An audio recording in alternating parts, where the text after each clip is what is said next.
This is John for snowboardingschool.blogspot.com.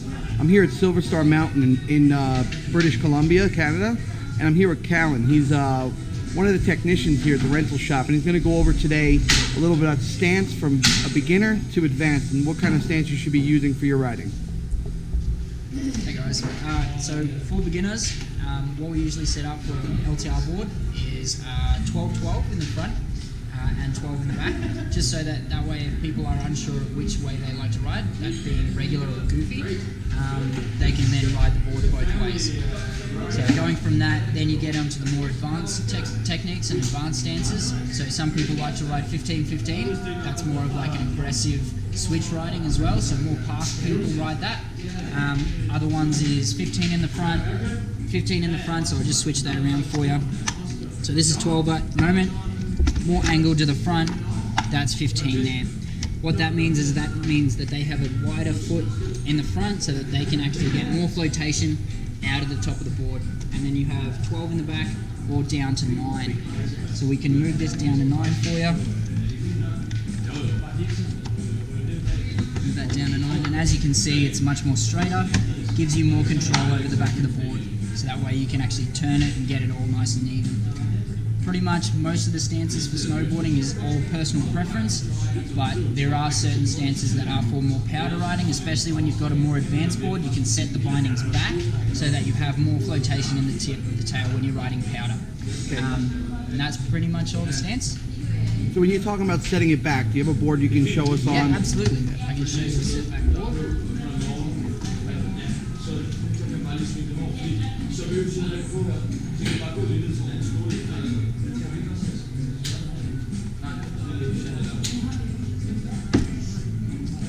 Sweet. If I just take these out.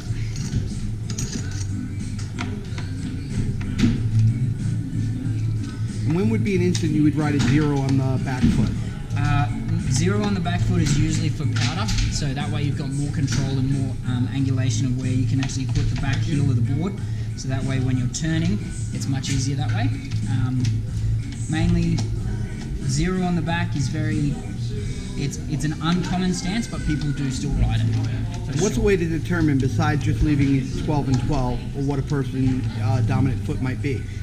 So there's actually a push test. So a dominant foot in the back, if you get someone to stand behind and you go behind them and you push them forwards, whichever one they lead with is most likely going to be their back foot. So like a blind test. So yeah, they don't know what you're going to do. You just got to tell them stand this way, and give them a little shove, and their foot will go out. Whichever foot goes forward, then that's their dominant foot, and that'll be most likely their back foot. Sometimes it doesn't work. Some people do prefer to ride with the opposite foot backwards, like that's totally fine, but it's just always up to the person, depending on when they first start to learn. Skateboarding, surfing, wakeboarding, it's all the same. They all always have the same dominant back foot. Especially another reason for different dominant foot in snowboarding is that there can be changes in a person will ride regular, but they will also take their front foot out to skate goofy. Like that's a thing that happens as well. Just depends on personal preference really all the time.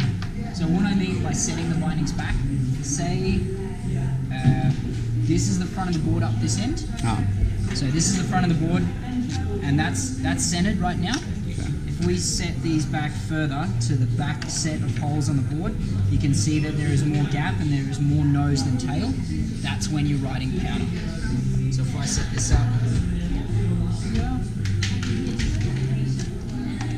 just quickly set it in place.